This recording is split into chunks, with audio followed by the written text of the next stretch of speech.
Hey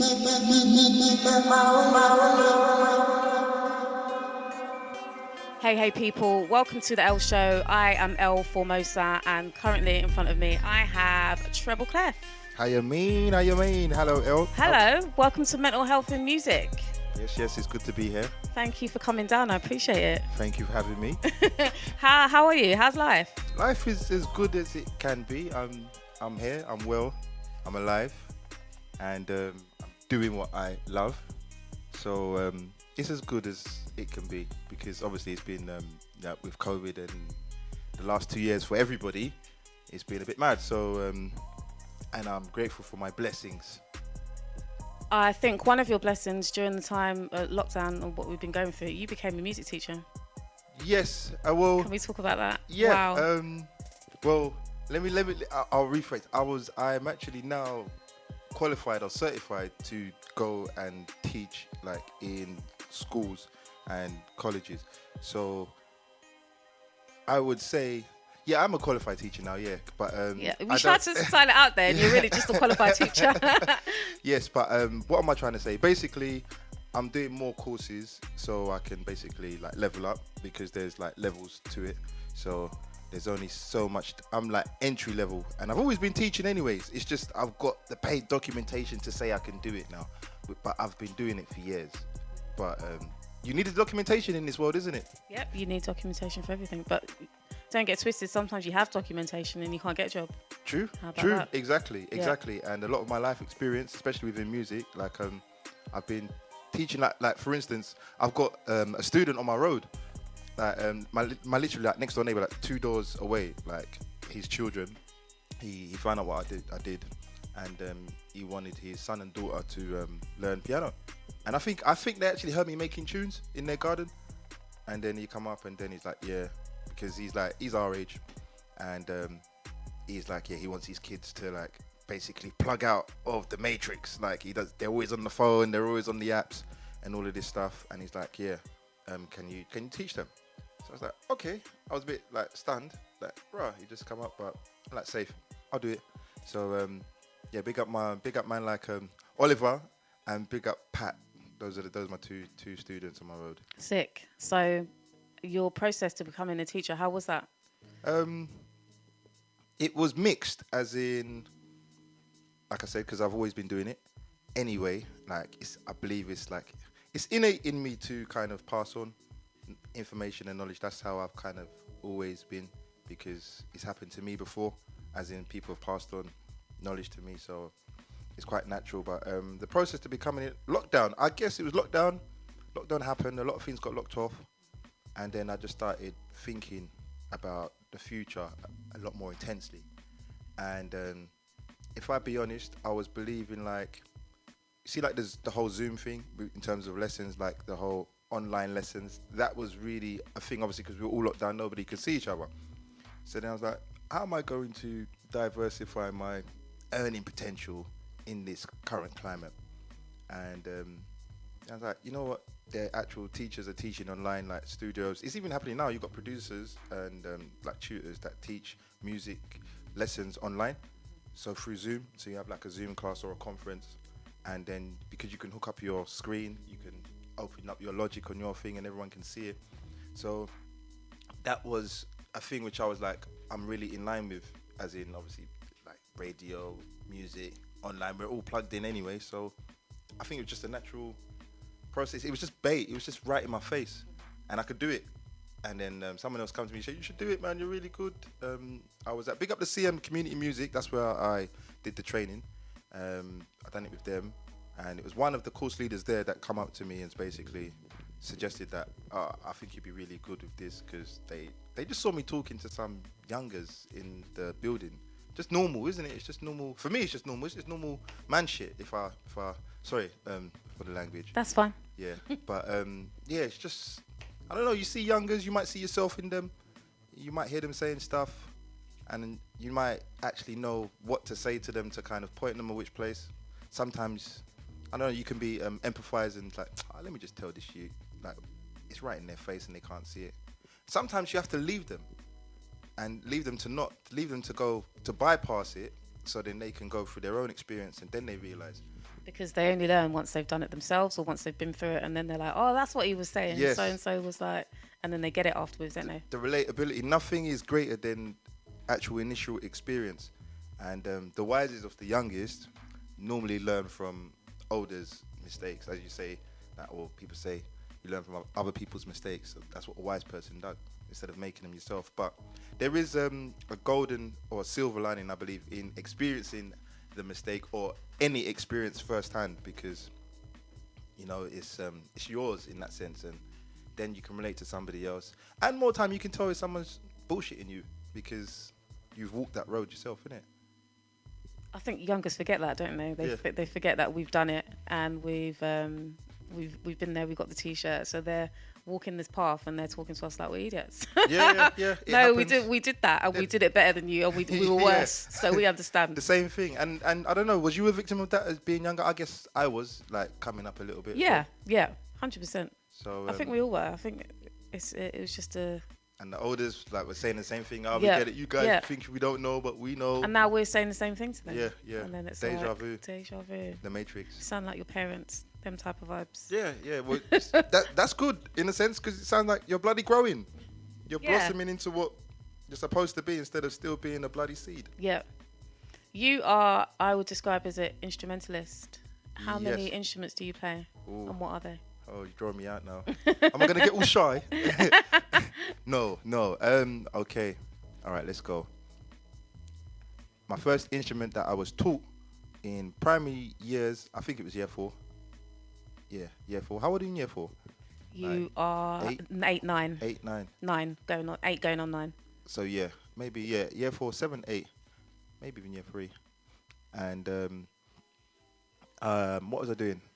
Clarinet.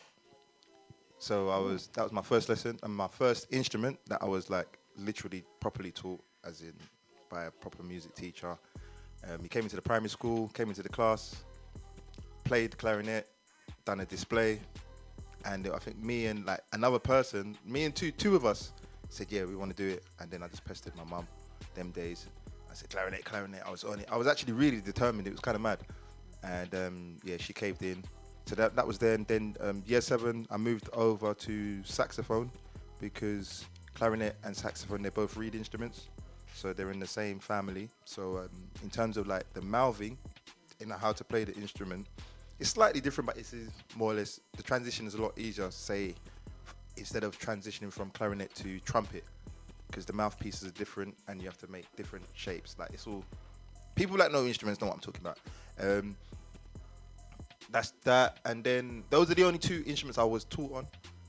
And then piano, I kind of learnt that myself at home, just listening to radio and with my dad's keyboard, and just figuring out songs like EastEnders whenever time, because them times there, my mum and my sisters loved EastEnders, so every time it would come on, I was like, and I hated it, so I was like, you know what, let me just play the intro. So I learned the intro, like, listening, because it was always on every day, and then what else?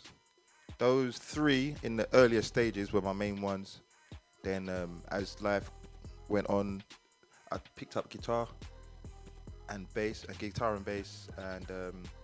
and other instruments which are kind of not easy, but, like, you got recorder. Everyone's done recorder. And then I've bought a harmonica a couple of years ago. I mess around with harmonica because it's like, it's all the same. It's like the kind of notion when they say someone that speaks, like, so many different languages, multilingualist. Once they've got, like, 3, 4 languages under their belt, it's easier for them to pick up other languages, because and literally that's the same, because music is a language in itself. So music is the universal language, and let's say all the different instruments are all the different nationalities. And so if you're versed in a type, so I don't know if you're versed in, I don't know, a European language, or a Nordic, or you know what I mean, different, like, the Norwegians can pick up what the Swedes are saying a lot easier than, say, us, even though they're not speaking the same language, and that kind of translates in music, which I've come to discover as time's gone by. So you were a musical child then? I take it that you weren't doing no badness because you were playing instruments. He paused. Yeah. Define badness. I mean, you were doing what you were meant to be doing. You had a focus, so you can't get up to mischief because you had something to do. Did you have something to keep you occupied, or was it? Let's just say it was part of what I did. I mean, I didn't grow up in area's quite rough. I mean, it was a time, 90s, isn't it? So, 90s East London, 90s, Plaistow, Canning Town, Leytonstone, Newham, Waltham Forest. So, I mean, it wasn't Wimbledon. So, you know. South Wimbledon. It was, and I know Wimbledon's got its sketchy edges, so, like, no diss to people that are living on the borderlines around there. But I was messing around with music, but there was Mandem. Let's just say there was Mandem, and Mandem things happened. And so I saw everything that happens. I've kind of seen it. I haven't partaken, but had the choice. I had everyone around me. I had people on the roads, people that were going to uni, and people going to college, or people just working. So, yeah, I had the good, the bad, and uglies. But you kind of, when bad things are happening to people in that way, because like I said, it's the street life, whatever, I never really got involved because it wasn't me. But, yeah, you're surrounded by it, so I become versed in the way. So, to answer your question, is yes, I was involved, but like I wasn't actively like that. I was around, but yeah, I'm not afraid to play music as well and do what I love. And what did the Mandem think of you playing music? After playing a while, instruments? So like, wow, what are you doing, bruv? Like, what was it? Yeah, no, because I've done it from so young in primary school, it's been kind of conditioned. But I'll tell you this though, I remember being like year 10, 14, 15. And this is when I was kind of proper conscious of carrying my instrument because the saxophone's big. So when you walk, and then I had to bring it in. And I remember this now, and it's kind of silly, but I used to feel sometimes embarrassed bringing in my saxophone into school because no one else did it. And it wasn't like I was a cool kid or that, but I wasn't an idiot. So I was around people that weren't idiots. So at times I did feel like, you know, the little things after school, you might go and a couple man them link up with a couple girl them from the other school, chilling at the bus stop, or we're in Stratford outside McDonald's or whatever. And I'm the only one with this big bloody instrument suitcase. And it was chilling at the bus stop with the suitcase. Yeah, like it's not suit, but it's like if you see a saxophone case, it's quite big. So and I was conscious of that, like, and I didn't really show it. I just finged it off, but I always realised that every morning when I was walking, say, to school or coming from, I would either try and go really early so no one would see me with my sax, or when I would leave school really late, like on like Fridays basically. And it was weird because when I think back, because some people kind of respected me for doing that amongst everybody else doing the stereotypical ends thing, and I didn't realize that until someone older than me on the street enlightened me and says, "No, like you're around all these man them, and you're with us, but you go off and you do like your music thing, bruv, and you go and play instruments, or you're not afraid to like sing, even like I'm talking about literally singing, like if studio sessions and that everyone's MCing, talk about chef, or them times it was bore man this and wah, and man might sing, you know what I'm saying, or just express. So like it was weird, like I said, because people that weren't doing that were in a certain type of life, kind of respected me for being strong enough to do it and still be around Mandem. And me, in my head, I weren't rating myself basically because I was so conscious, because it wasn't seen in our hood. Basically, it wasn't seen. Like that proves that you had like a high level of individuality. You were okay with being, I don't want to say different, but different, if you get what I mean. I guess I was okay with accepting what I could do in myself, and that's what that was. Yeah, and it seems like the people around you accepted it as well, because you were like the musical guy. yeah, and I just did it. Yeah. And it was after a while, we all enjoy music. So when you can perform to a decent level, they're like, "Rah, that's all right, you know?" Like, you know what I mean? Like, it's like, "Rah, you actually sang or you performed, and rah, you can really play that sax," and they'll be surprised. And what was it that encouraged you to pick up a clarinet? Like, is it just something that you thought, I'd like to try, or is it something that you'd already had a musical experience, so to speak, and you just thought, yeah, this is just an extension of that? It was, like I said, it was just, it was the teacher, Mr. Heron, that's his name. He's most probably still teaching now. And like when he came into the class and he done a trill, he was just playing, like he was showing off, like impressively. And it just captivated me. Literally, that's the only way I can tell you. I saw it, I was like, this is amazing. And it was just going up the scales, doing, you know what I mean, just a little flurry, a bit of flair. And I was like... He was flexing. Yeah, he was flexing. I mean, like, that's how else are you going to advertise to get students and, you know what I mean, to people to come under your tutelage? Like, you have to impress them or wow them or make them feel like, bro, that's amazing, that sounds sick, or... You know what I mean? Like, that's what inspiration is all about. So that's literally what it was. His performance, his 5 minutes, he's talking or whatever, whatnot, and then another 5 minutes just playing, and then left the classroom. That was it. I was sold. And then it's like, I guess the rest is history, innit? Yeah. That's so sick. What came first after that? Production or DJing? Production Definitely first. Production, yes. Were you a Fruity Loops user? No, Fruity Loops. When I started producing, Fruity Loops didn't exist. Wow. Yeah, I know. I'm not that old though, but yeah. I was gonna say like it didn't. But now Fruity Loops is a young thing still, but now it's obviously matured and it's doing excellent. But when I started, it was Cubase. I started on Cubase. I remember Cubase, yeah. Untitled Cubase, massive. Cubase. I didn't start on VST though, but it was just normal Cubase at the time. Yeah, I started Cubase when I was year 7. Year 7, and we weren't even allowed on computers. But like, I just went up and just showed my music teacher. I said, I've got this song I made at home on the keyboard, and I've got these chords basically, and can I record it? I know year 7s are not allowed, but can I put this down?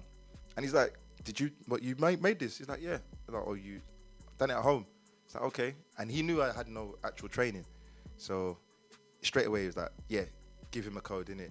So I was like the only year 7 that was allowed on the computers to make music in the music room at that time, yeah. And yeah, Cubase, that's where I started. That's a privilege, isn't it? It was a privilege, but it was a bloody earned privilege. So yeah, I was not even like entitled about it at that time, but I was playing in it. I was at home, I would listen to radio, I would play along, I would figure out chords, I would figure out songs, and I would start making up my own songs or my own renditions of chords, like do my own structures. And it was just, and them times there, the only way I could record it was either borrowing my sister's cassette tape, which had a little microphone on the end.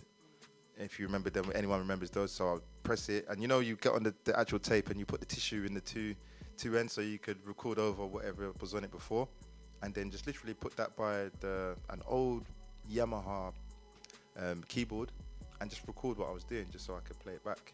And just that was the only way I could document what I was doing, and then so I could remember it, play along with myself, and then that sounds mad, but and then and then yeah, then went to school, and then I was obviously, the dexterity was good to a certain level, so it was a privilege, yes, but I worked for it. It sounds like a natural talent, so you obviously had a good ear for music, which Yes. is how you were able to come up with these chords and whatnot without having proper training. Is Yes. that right? I would say so, yes. So you're what do you class yourself as? Because I will call you a musician. Yeah, I would say I'm Yeah. a musician. Because you can do a plethora of things, can't you? Musician, So- yeah. Or let's call me. Do you know what I am now? Someone told me what I am. I'm a practitioner of music. I'm a music practitioner. That's what I am. Ooh, that's bougie. It's not bougie. It's a fact. but It sounds bougie then. It I'm does. a practitioner No, of music. someone told me that's what I am. Yeah. Because obviously they're like, I was going through what I do and what I've done and whatnot. He's like, Trebs, he's like, you're a music practitioner. That's what you are. He's like, you can delve into this. You're DJing. You can do workshops. You can teach instrumentation. And then what else can I do with music? I guess, play, Sing. teach, sing a bit, write, workshops, writing camps. It's like, I'm not saying I could do it all, but I could do it all. I hear you. Are there many practitioners of music in the scene? In the scene, Yes, there are, and whether they realise they're practitioners or not is another question. Okay. But if off the top of my head, I couldn't think of someone right now to give you an example. Yeah. Let me think. Who's? I mean, a practitioner is basically someone that does, say, 2 or more things within a particular field. So, in that essence, everyone's a practitioner because you got DJs, producers, and then they're self-managing their own label and they're releasing music, distributing music. That's like already we've got 5 things, right? And so then with those, there are certain skill sets which are transferable.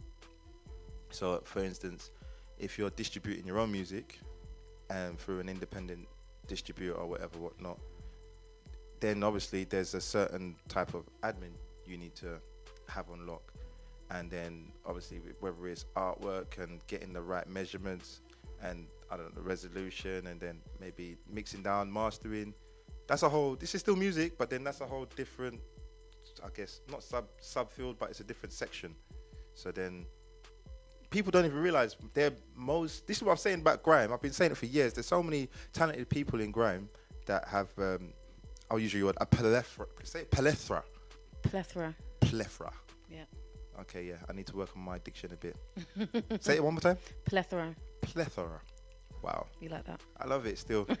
Yeah, a plethora of skills set within grime. You've tweeted about that because you had a tweet and you said basically people who write grime songs can write melodies without they don't even realise it. They could write a whole song in a melody. I honestly with their believe skills. that. I honestly believe that there's so many, like, the way they write, MCs, singers, but I'm just saying in terms of grime, I'm talking about MCs.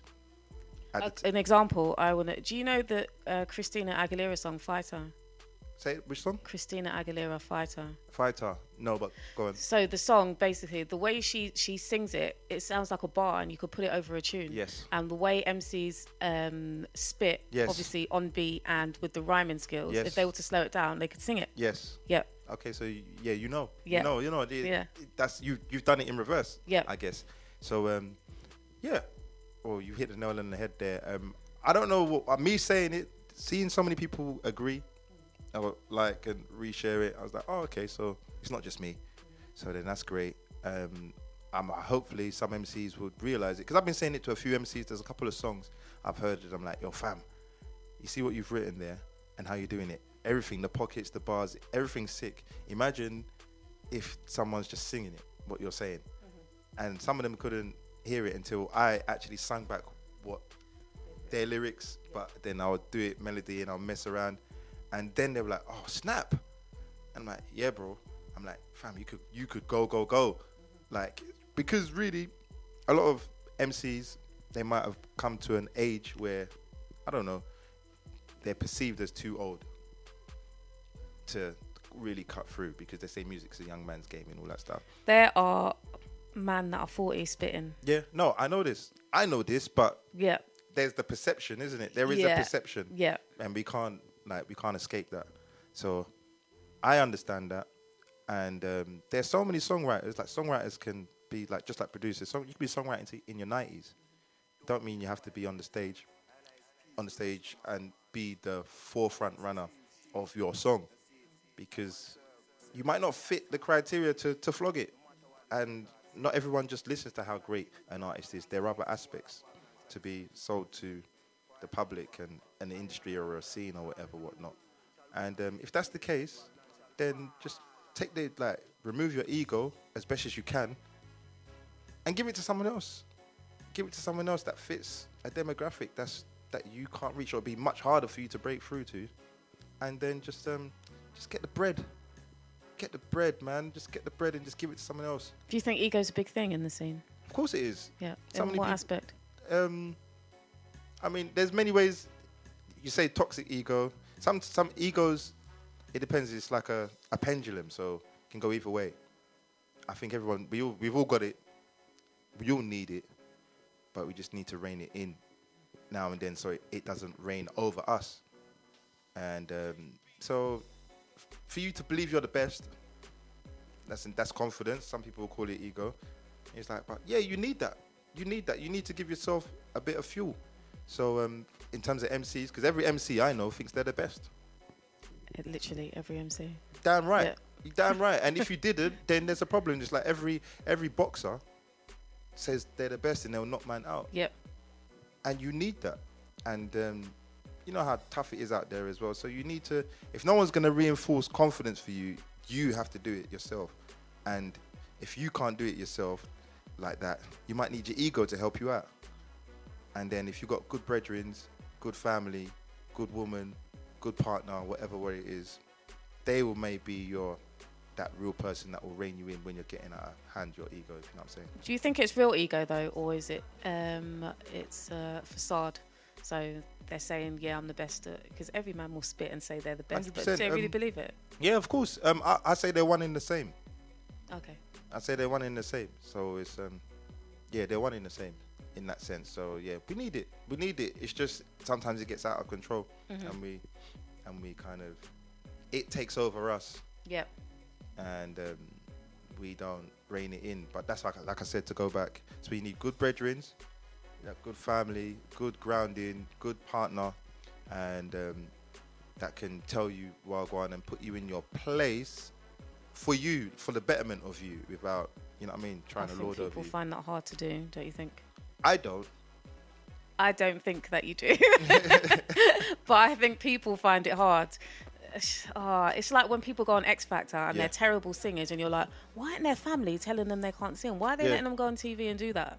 Yeah, I think people find it hard to say, hang on a minute, maybe you should be a baker instead, or maybe you're shit. Maybe it's like, maybe you're not very good. Yeah, maybe, yeah, but you need to accept that. You need to accept where you are, because how else would you know how to improve? Because then your ego is going to have you out of balance from where you actually are. But your ego's already telling you you're the best, so that's why you're on X Factor in the first place. And True. your mum's sitting there in the back clapping, but inside she's crying because she knows that you're terrible. Yeah. But she's not said anything to you to say, hey, maybe this is not for you. True. Well, I don't know. We'll get rid of them passive bystanders, man, because you can't have them. Can't have them with you like that. You can't.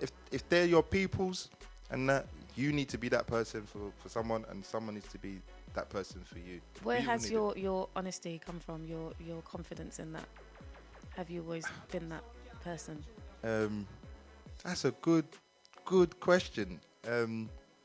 Because sometimes I'm not always confident. Okay. So I can.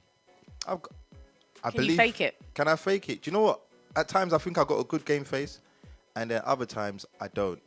So how do you feel now? Are you confident now? Well, right now, sitting with you talking. Yeah. This is a conversation. Okay, cool. It's like conversations are conversations. There's no one else here. Oh yeah. Hang tight, observer behind the cam. Hang tight, the listeners. Hang tight, mode management. I mean, like I could draw observer in and say, what do you think? Have I always been confident? But obviously he's working. He pretends he's not here, so it's all right, mate. You're good, guys. Should we ask the listeners to tweet us and let us know? Yeah, do you know what? Yeah, listeners, if you're there, you're locked in. Drop a comment down below in the YouTube box. Yeah, drop a comment. Like mode management they've got the phone on deck. Elle's got a phone as well. I don't, but it's all right. So where does it come from? I don't know. It's Do you remember being confident and honest growing up? But do. It's me. My mum said to me, and this is years ago when I was like really young. It was with my uncle's wedding. Just giving you a story. And I remember they said basically someone that was supposed to be the best man partied way too hard the night before. Yeah, like way too hard. So in some way, basically they said that I stepped up as the best man. Like I was a little kid, so I guess they were humouring me. Yeah, but what I was doing on the day was I was just going around speaking to everybody. That's what I remember my mum and my uncle telling me that, you literally spoke to everybody in the wedding, and like you was saying who you was, and I was even introducing people to each other as a little child. So it's just speaking. I've never been afraid to speak, and a bit of naivety from me was just like, I would think, well, that's honest. Why wouldn't you say that to that person? Didn't that happen? You know, like I was that naive person where you might say something that was so clear that everyone could see, and they'll be like, Trebs, I know what you've said and you've picked up on something that's true, but you don't really say that. You know, that kind of thing? And I was like, I'm the kind of person like, why didn't you say that? And he said, because he's, sensitive, or whatever explanation someone would give me. And I'd be like, okay, but is it not true? Did it not happen? Is it not a fact? And like, yes, but so what's all of the pandering for then?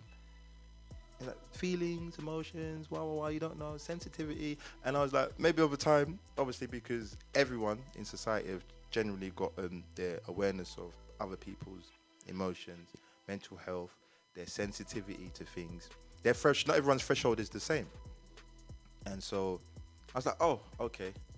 So I don't know, maybe it's a bit of the naivety about it, just thinking that everyone's real. It's like, if it's happened, it's happened. If it's blue and it's in front of you, it's blue, innit? I'm gonna say it's green for. Just to make someone happy. Yeah, I'm like, I'm not gonna pander to whatever, I don't know, thing you've got in your head that's making you believe it is what it isn't. Does your we'll call it your threshold of honesty, do you think that helps you mentally? And to have people around you like that? And no. Yes and no, because I'm hard. Like, when I say I'm hard on myself, and I'm hard on my peers that I care for, and I'm hard on my family. I'm hard on everyone, but I'm never harder on them than I am myself. So I've had to learn that, just because you put this on yourself doesn't mean you could put it on somebody else. And I had to learn that a hard way. And it's calm. I've adjusted, because I was like, why don't they like the truth? You know what I mean? It's like, the truth hurts, mate. But yeah, I don't know. Is that good enough answer? Yeah, that's a good answer. Okay. The truth does hurt, but I would rather be hurt with the truth than hurt with a lie. Okay. But that's just me. You see, that's you. Because not everyone is like that. Yeah, well, you're tough. Have you found a way to deliver the truth in more subtly? Yeah. Yes and no. You see, I'm giving you bare yes and no's. Yes and no. Yes. Do you know what it is? I know how to do it. Sometimes I just choose not to. Okay. And so let me think. I guess it's my way of kind of showing, not even respect to the person, but like, some warped way of respect, as in, I'm not gonna sugarcoat it for you because you deserve to know what it is. And I respect you enough to give it to you how it is, innit? So when you've had this interaction with someone and you've told them the truth, when they come away from a conversation with you, what would you like them to take with them? Whatever truth that I was delivering, and take that, because I was giving it to you because I cared enough to say it. Yeah. Because I can see it. So, like, you might see so many things and just leave it and just jog on. Yeah. And then you might choose to say something to that person because you might see them falling off or whatever, and you don't want that to happen. And you tell them. And then some people might not want to hear it. And then this is where I've had to battle I've gained and lost people because of it. And then I'll give you a high percentage. Many people come back to me years later and they're like, you were right. Yeah, and so we see each other, and then like a few people in music and outside music, that's happened quite a lot, where I've basically said the truth to people too early. And like I was saying earlier at the beginning of our convo, they had to go through their own diversion, their own road. Even though I was telling them and it was in their face, they didn't know it because they hadn't experienced anything. Do you think that causes them to have an assumption about you by the truth that you deliver to them or what you say to them? At times. And there is a misconception about what kind of person you are? Of course, there is a misconception because I like to believe in fact, all of us, we're multifaceted in terms of character. Are you always happy? No. But you're not always sad. No. And you're not always angry. No. And you're not always depressed so this is, even if to go into, because obviously your show is primarily you lead with mental health, and there is let's say that we've all got degrees, isn't it, of emotions or feelings or states of being that we are at particular times. And just like a clock goes round, Like 1, 2, 3, 4, 5. We're 360. You know what I mean? We're wholesome. There's so much to all of us. So it's just like, I don't know. If I don't want to go on tangent or rambling too much. Like no, you're not at all. Not at all. Okay. Yeah. I don't even know. I think I lost my point. But go on, help me out. Put me in line. So we're all multifaceted. We've got different emotions. We were talking about mental health, which is obviously what the show is about. And so it's just managing that. Thank you. You see, I needed that. Just managing it, literally. And sometimes some people are better at doing it on their own solely, and others need help. How are you at doing it? I don't even know. I'm alright, but I won't pretend like I don't have low moments. And because I've like to believe, I'm a deep thinker, and I'm very reflective. I'm more reflective than maybe people would like to know. Do you think that's the Virgo in you? Oh yeah. Yeah. Definitely. Yeah. I'm very, very reflective. So anything I put out, don't ever think I haven't put it to myself first. So I'll put the sword to myself before I dish it out to anybody. And so that kind of helps with me or addressing somebody else, because I feel a lot more comfortable with it because I've critiqued myself in the same fashion. And I'm almost giving you equality in my head, in it, because I've given it to myself and I've critiqued myself in this way. And so I'm not going to diminish it for you. I'm going to give you the same thing I give to myself. So, but you obviously, I'm not saying you personally or whoever I'm speaking to, wouldn't know that. So you might just think, who the F's this guy? Like, who do you think you are? Who are you talking to? What do you know about my life? What do you know about this? And and not realizing that you've given yourself a harder time possibly than what you're. And so I can, not even just so I can be able to dish it out to others. It's just that's the way it's turned out to be. So, but to get back on track to your question, in terms of myself, it's I'm just like everybody else in that sense. Like I'm not this Superman thing where people, because that's a misconception as well. It's like, right, I'm not just in music, like friendship, families, whatever. It's like, oh yeah, man, you can deal with it.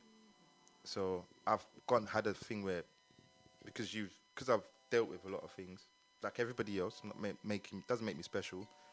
It's just, you're just human. And I just get on with it, just deal with it. And what's the point in complaining, or what's the point in crying about it? I've got that kind of mentality because no one's going to deal with it until you do. Where does that mentality come from? I guess that's quite harsh. Is it? A little bit. Really? A little bit, yeah. Do you think so, Observer? No? Don't. You're in the room, mate. It's all right, mate. It's all right.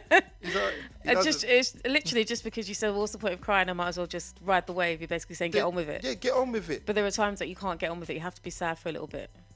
Yes, I agree. Yeah. I agree, but don't soak in it. Yeah, don't sit in it and drown. Yeah. I agree, yes, because like I said, it's a pendulum. We're humans at the end of the day. And so, yes, you can be sad, because more time, if you're sad and that results in someone, I don't know, crying or just being low or whatever. Yeah, okay, being that low, go through that. It's emotion, but like, don't stay there.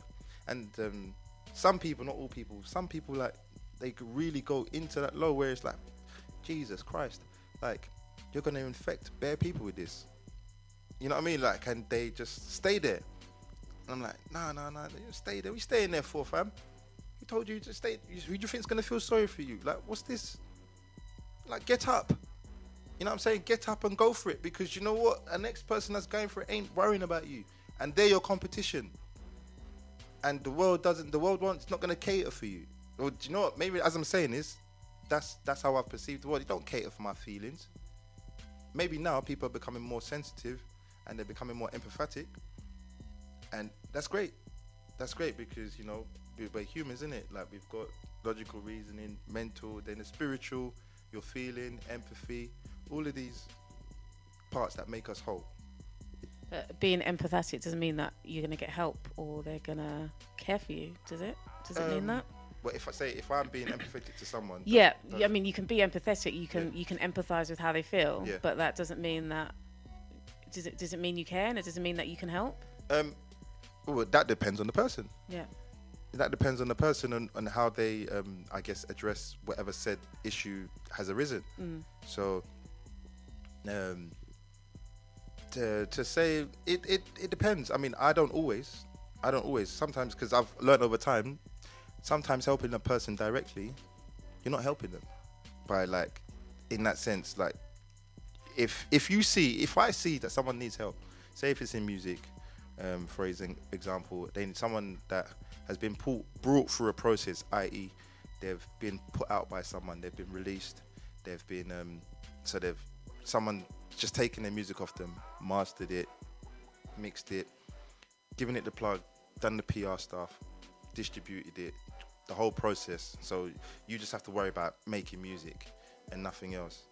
And then say, like, for me, you should still be watching the process that happens. You shouldn't just still be just like in your booth just worrying about music and management's got it or this person's got it, let them deal with it. I don't believe a person should be like that, because eventually when that person goes, that's why you see some people be at the top and then they just fall like a rock because they haven't armed themselves with the right tools, or they haven't paid attention to what was going on around them. They've just delegated it away. They've taken accountability away from themselves. And in that, say, for example, like that, and after that goes and they're crying about no releases, or it's not coming, or it's hard. And I'm like, well, you've had it before. You weren't paying attention to it. I can empathize with your situation, but at the same time, like, nah, I'll tell you what to do. Go to the one distributors, Ditto, TuneCore, DistroKid, whatever. But that's as far as it goes for me. If I feel like it's within you as well, and like, nah, man, you've had the opportunity, you were privileged in enough to have it around you being delivered, so I can empathize with your position. Like, now you're feeling it, but like, no, it doesn't mean I'm gonna pick you up by the bootstraps and hold your hand and all the way. It's like, no, like, it's in you already. You've gone through the process, you've seen it, you've benefited from the process. So basically, get on with it. And if you need extra help, here's a link. I might do things like give you a link to the steps, maybe 10 steps to releasing your own music or whatever. Give it to you and say, these are the things. Or look at your peers. You're around other people and that are getting on with things. So it's that mentality that, because I've got a real, like, self-employed kind of, I say self-employed, like do-it-yourself kind of. I was going to say, have you? I assume in that you've been through, when you release music, you're there every step of the way, so you know how it goes, and obviously you've had experience with labels. Yes. How has that gone? Have you made sure that you're there every step of the way, so you know what's going on with your music? Yes and no. I'm terrible. Yes and no. Yes and no. But because the only, like, when I said with labels, it's when either they've wanted to license my music. So if they want to license my music for a project or a compilation, or I've got something out already and they want to re-release it or do a rendition of it. So in the sense of labels, I haven't been ever been signed or anything like that. So I've only dealt with them in a certain aspect, but I've kind of still see holistically the goings. But intricately, I wouldn't know about everything. But so in regards to labels now, there's only so much that I become intrusive now, isn't it? Because you've got to let them do what they do, because they've still, even though I may know how to do some of their jobs better than them, they still need to feel useful, innit? They're still in the machine, and they're still a cog as part of the machine. Fair enough, I'm DIY and I can do it, and they respect it. They might respect it, but they're a cog in a machine that works differently to how I do. So I'll just sit back.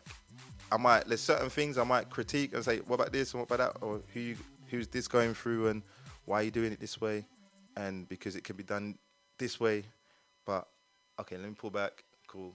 You guys doing it your way that works for you. And then ultimately I learn anyway. So I just kind of, I back off and let them do what they do, and then learn from it and then bring it back. But you're an involved musician, so you know the basics and the overview, should we say? Yes. Yeah. I would like to think so. I'm always updating. Yeah. You know, we're like like your phone always updates. Yeah. I try to be that. I try to be that person. Okay. That makes sense. Yeah, constantly updating. That's a good way to be, I think. Yeah. Yeah. Especially in the music scene where you can get taken for a mug. Yeah. Do we have enough time? We've got enough time. Are you sure? We have. Okay. What's your experience with that? Being taken for a mug? Yeah. In music or in life, I mean, it happens. It's happened. Yeah. How do I respond? I used to react. Yeah. And now I respond. Yeah, there's a big difference. Oh, a hell of a difference. Yeah. A hell of a difference. And I didn't react positively. Sometimes you can react positively. You can react and say, you know what, I want to lick your head off, but I'm not going to do it now. I'm going to wait and think about it and then do it later. Yeah. Rather than just lashing out. Yeah. I mean, labels are gonna. I want to say in terms of music taking the piss or taking you for a mug, it's never really happened in my face. It's always from a distance, and it might be via an email that's basically telling you something's not happening, and then no one answers their phone. And what can you do? But I'm the kind of person, I'll just like, oh, where's the office? I'm turning up.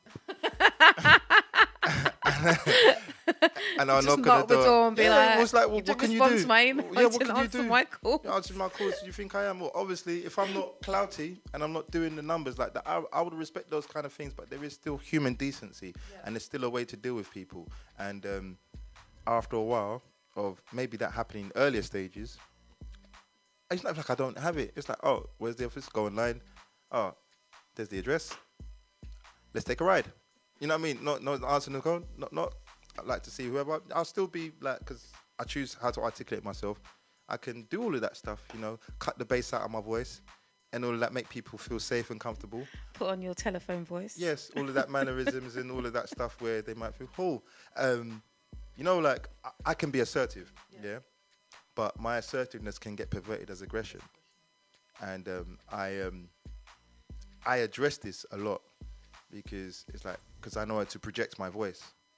And then now this is the other thing. So if you feel intimidated because I know how to speak properly and project so you can hear me, and you try to pervert that to be aggression because the message I deliver may not be, suited to your ears. Received well. Yeah.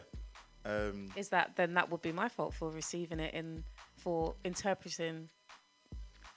Misinterpreting. Yeah. That's not you being aggressive. That's I've interpreted as aggressive. So it's really my issue, isn't it? Yes, it is. And then on top of that, I still over time of like, it's still mine as well, because this is where I have to be more empathetic now, isn't it? Because it doesn't mean everyone's going to receive it the same way. So then you got to put yourself in their position. It's like, now I'm like, how many assertive black men are they really used to dealing with, and how do they know how to digest a message? Because like I can be quite assertive and articulate at the same time, and for some reason it spins a lot of people's heads. They're like, whoa, we weren't expecting that. It's like, yeah. And then this is what I've learned at time, isn't it? Over time, like little things like that, to make it subjective to me and everyone that's got brown skin like me and are a man like me and deal with the isms and the schisms of the outside world like me. You know what I'm getting at, guys, right? Man, them. We all know this. This isn't an exclusive experience for me. You know what I mean? There are black men that have this experience long before me and long after. And so what I'm saying isn't new. It isn't a new thing. And enough black men I know, I've made it about that now, because that's what it is.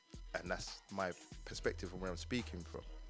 And a lot of them have learned ways to navigate in and around this.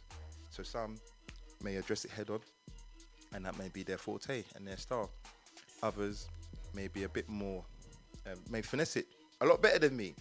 and a lot more digestible than me, and a lot lighter and less assertive, because I would never say they're pandering, but that's their style, innit? And that's worked for them.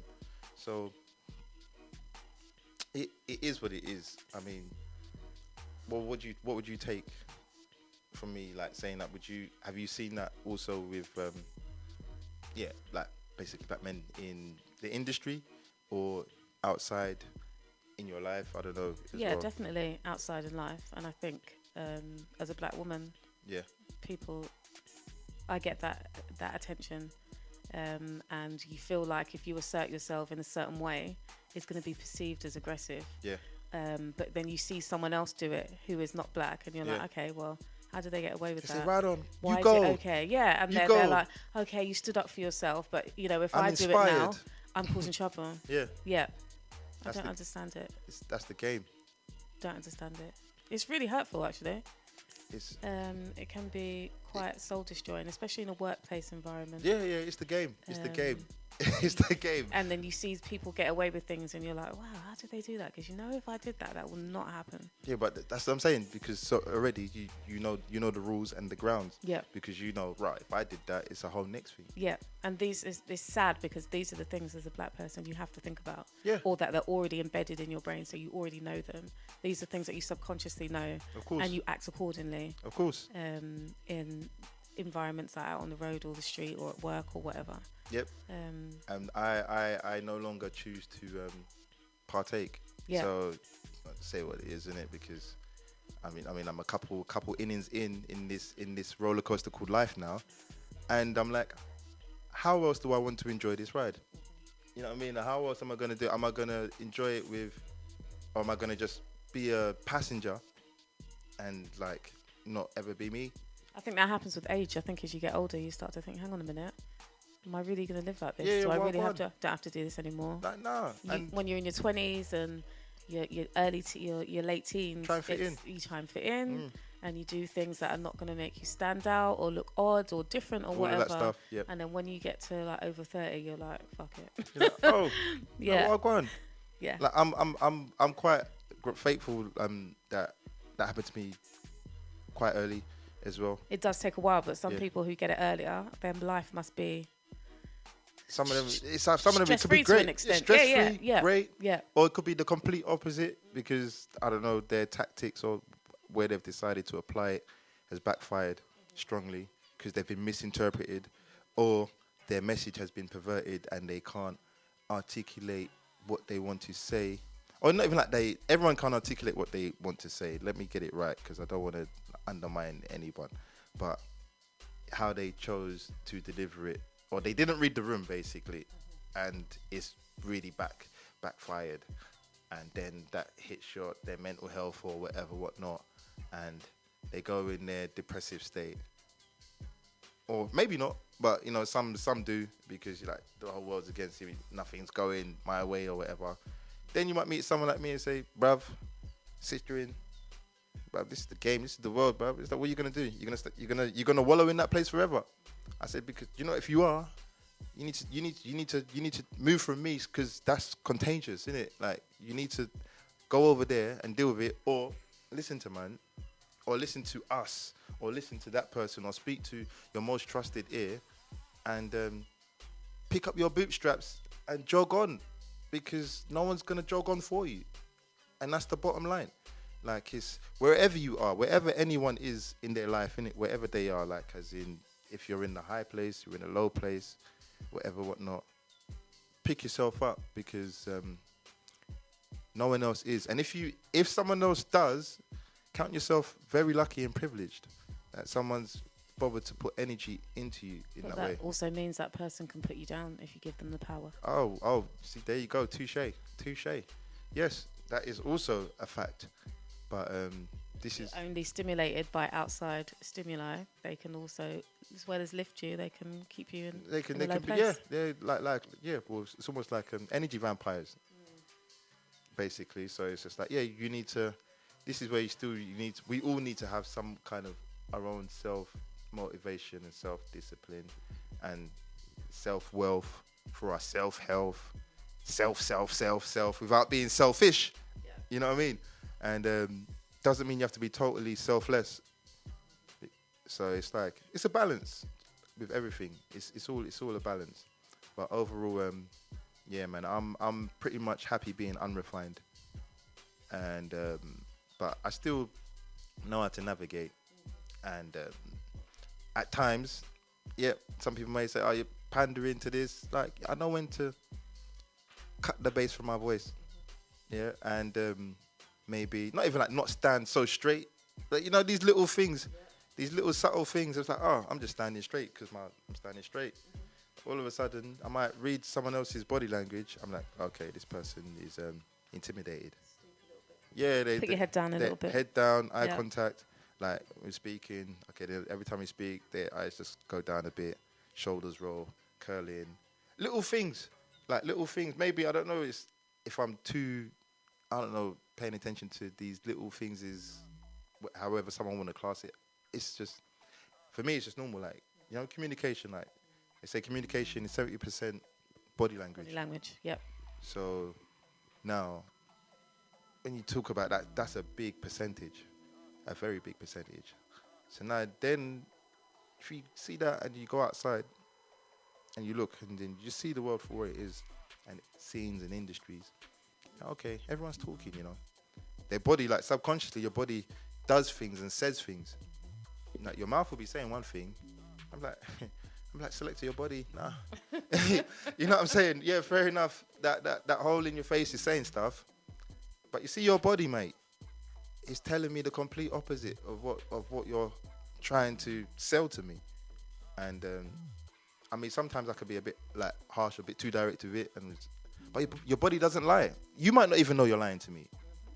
You might have convinced yourself because your ego has told you, or you might have pitched yourself so much, so hard, that you believe in your own lie now.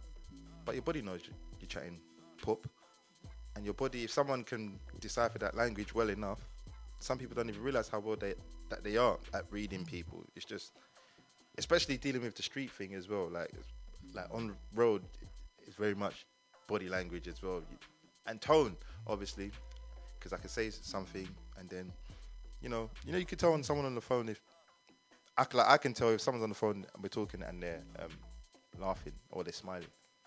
Little things like that. But ultimately, yeah, body language, communication, and assertiveness. All of these things they're all wrapped up into one. But I don't want to ramble on too much because I can go off in tangents. I don't know what I was going to say there. You see? I can't let you go without talking about Ghetto Coyote. Ooh. So we're talking 04 times, right? 04. The inception. Can I just read off some of the accolades? So we've got Kano's version. Yep. We've got Katy Perry's version, which I played earlier. Yep. It was used in the Louis Vuitton fashion show for 2020. Yep. And it was used on BT Sports football coverage, Arsenal versus Chelsea. Yep. Demon had a version. Yeah, Demon.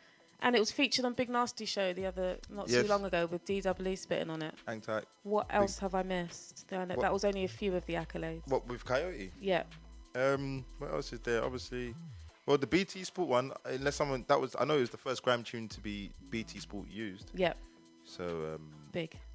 And it was the first grime song that Louis Vuitton has ever used. Big.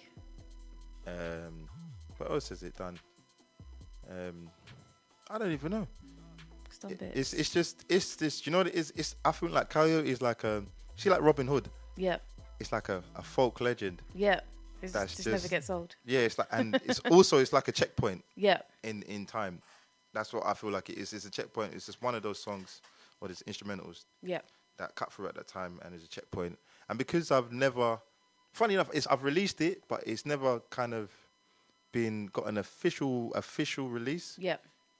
So it's that's what's made it like a little bit more this elusive track that's not really elusive, but it's in the psyche of so many people, and it's like it's when is it going to be? It's going to be 20 years old next year. Wow, 20 years old. That makes me feel old. Yeah, it'll be 20 years old next year. That track. So, it's done so many things. I couldn't even. That's a whole next thing in itself. But you it's kind a whole nother interview for this. Yeah, yeah. But you've kind of got all the accolades. Some of them I wouldn't even know, I guess. But you've kind of got them all. I don't harp on Coyote all of that because it's done what it's done. Yep. And I'm glad it is what it is. Yep. But I can't get kind of trapped in that Coyote buzz. And I've done the most I can, not to move away from it, but I don't like the idea of being a person that just talks about one tune. One hit wonder, one trick pony. Yeah, and more than that. Yeah, and I've been called that. So I've been called that. So, and I hear it, but you don't accept it. No, of course not. But it is what it is. That's what people perceive. If that's what they perceive, then that's fair enough. But I've never been jumping like the hills like I made Ghetto Coyote. It's me. It's like I'm a pretty much, I can't do it anymore, but I hide in plain sight. I've been hiding in plain sight. I've been there the whole way through. I just don't like big up my chest in that way. I read that you vanished from the scene a little bit, but you were like, I didn't vanish. I was here hiding in plain sight. Yeah. And you guys just didn't see me. Yeah. Yeah. That's so I didn't true. go anywhere. You just didn't look. Yeah, I didn't go anywhere. I was like anyone that's around. I mean, I did go. I was living in Africa for a while. Mm-hmm. About a year and a half, 2 years. And then I come back to the UK. And then I come back to the UK. That's when I kind of reintroduced. I just like done a generic thing, got my place, got a job, and was just working. Then tried to finish uni, tried to go back. I didn't, because other things were happening or whatever. And then music just pulled me back. It pulled me back. But I was teaching. This is what I'm trying to say from earlier. I was a youth music mentor for ARC schools, and the academy. Yep. Well, they provide perpetic tutors for different schools around London, well, the country now. But this time it was just at its inception, like 2 or 3 years in. So I was a youth music mentor for a school called Globe Academy, which is in Elephant and Castle. And then after Elephant and Castle, there was another school in it was all South London at the time. But there was another academy. There was 2 academies. There was Globe Academy, which that was my main kind of gig. I was there, and there was this other academy in Is it Wandsworth? Not Wandsworth. It begins with W and it's in South London. Not Woolwich. Not Woolwich. Woolwich is southeast. This was like southwest.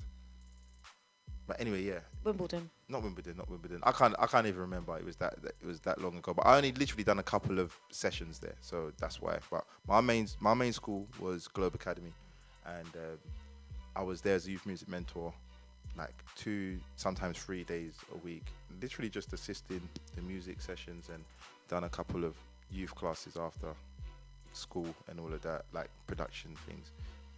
And none of them knew who I was, and it's cool. I like that because then we take each other for each other and not what we believe another person can bring to you. And I like that because then hiding in plain sight. Yeah, because it's a double-edged sword though. Be warned, people. It's a double-edged sword because you do it, and then someone that you might be looking up to from a distance or whatnot, may treat you like a little scumbag if they don't know what you've got behind you. But then it's like, I'm like, oh, this is how you treat people that you believe have no value. I'm like, okay, this is your moral fiber. I see. Okay, that's good. And then maybe later on down the line, they might find out that, you've got some depth or clout to you. Like, oh shit, I've been a jackass to this person, and I know it. You know it. It's too late now, though, isn't it? I see you. You show me you, innit? Yeah. So then it's good. And then I was like, it's cool. Because if I came up to you before, you'd be like, maybe smiling and fake. And you know what I mean? I wouldn't know you or that side of you. How you treat normal people that you don't perceive to have like extra value to being around. Mad, isn't it? Yeah, I know. It's a bit effed up. Is that a messed up way to think?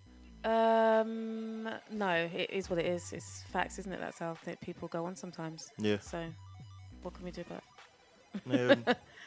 Treble Clef, you have been amazing. Amazing. You've been a wonderful guest. A wonderful guest, really. A wonderful guest. Well, thank you very much for having me, El. I hope you've had fun. Did we go over mental health properly? We didn't, did we? Do you to be honest. Not? We did. Did we? Yeah. Well, okay. Do you want to come back for a part 2? Part 2. Is that what you're saying? I mean, I'll come back, but not really. But as much as I'll come back if you ask me, of course. Yeah. As long as you feel like we have. Oh, yeah. Are you sure? I feel like it's been a good conversation. Okay. What do you think? I don't know. I'm alright with convos. What do you think? Yeah. Just the silent nod. All right, cool. We've got the silent nod. We've got the silent nod. He didn't say nothing the whole thing. I'm trying to bring him in. But this is the L show. This is the L Mode show. FM. Mode London. Thank you for everyone who has locked in and lended me your ears. I've had an absolute blast. It's been a blast. I will be back. Should be back in a couple of weeks. Thank you for locking in. Take it easy. Bless up, bless up. We're outside.